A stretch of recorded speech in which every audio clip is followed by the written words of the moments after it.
It was a great fight, and it could have went either way, and it was a great fight, and you know, and it could have went either way. And I said, okay.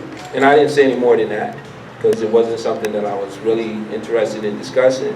And so he asked me, he said, what do you think? So I gave him a scenario. When I gave him this scenario, this is one of the actual television commentators who commentated on the fight. When I gave him this scenario, he looked at me and said, I'm confused, I don't understand. I said, there's no confusion here, I'm gonna give it to you one more time. When I gave it to him the second time and explained it to him, he looked at me, he tipped his head, he said, okay, so I'm gonna propose the same thing to the boxers, writers here that are here today. Switch corners for a second, put me in Keith Thurman's corner, put Dan Birmingham in Shawn Porter's corner. I send Keith Thurman out on a search and destroy mission. Keith Thurman is in control of Shawn Porter all night on the ropes. Keith Thurman lands 58 jabs to 23 jabs.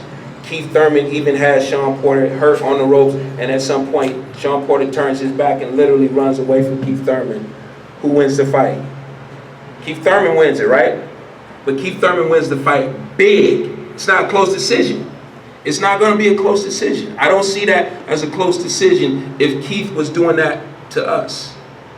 If Keith landed 58 jabs to 23, if Keith was in control of Shawn on the inside and had him on the ropes, banging him to the body, if Keith physically was controlling the ring all night long, I don't think that after the fight was over, his decision would have been moved. I think Keith would have won a unanimous decision. It would have been a score maybe 118 to 110.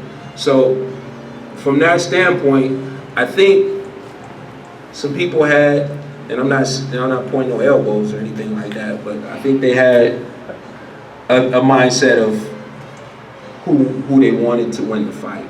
That's just my opinion, but you know, I don't have a problem with the fight. The check didn't change. Fight was over, they handed us the same check. Kid came out of the fight unscathed, unhurt. He's ready to go again. So if you guys don't have any more questions for me, just have one. Go right ahead. Well, where does that uphill, when you're in Shawn's position, where does that uphill battle come from on the cards? Is it because he's the undefeated fighter? Why do you feel like you got to do more than the opponent to win the fight? Because it doesn't just happen. You mean do more than the champion? Yeah, yeah. I don't know. I think we did, like I said, when CompuBox shows you that you land 58 jabs to 23, that's double. Okay? So that's more than double. 23 would have 46. So yeah. So when you're winning the fight from the outside cleanly, but you're not getting credit for it. When you're winning the fight on the inside and you're not getting credit for it. The only other thing that and maybe you know, I mean, you just go back to the drawing board and you work harder. We're not discouraged. You know, we come out of the fight unscathed, no injuries, no hurt. You know, after the fight was over, he had to take numerous urine tests, drug tests. And so after a 12-round fight, he couldn't give them what they wanted. And so they're not going to sit with him all night while he drinks until 4 o'clock in the morning to get rehydrated. So they said, okay, let's leave this job to someone else. He wasn't hurt, there was no injuries. He just needed to go somewhere and get all that fluid back in him so that they could get their test done. And that happened to be a place that stays open all night, the hospital. Yes, go ahead. In my view. Yes, your view. That if they had gave the fight to Shawn, yeah, nobody would have been angry. No. No. I mean, it could have went that way. It could have went that way, but it didn't go that way, and we're not gonna, you know, we're not, we didn't show any displeasure or anything, you know, we didn't, you know, go crazy. There was nothing, you know, we didn't demand anything, but we want a rematch. We would love to have a rematch. They deserve it. And you know, yeah, I think he deserved a rematch. Is Keith Thurman the hardest puncher he's ever faced? You'd have to ask him that.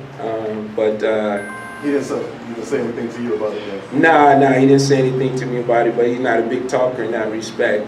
The question was asked to me, Shawn, did you notice that, you know, there were some points where you landed body shots on Keith, and he was looking dejected and hurt, like he didn't want to continue. And I said, you didn't mention it to me. Can y'all hear me?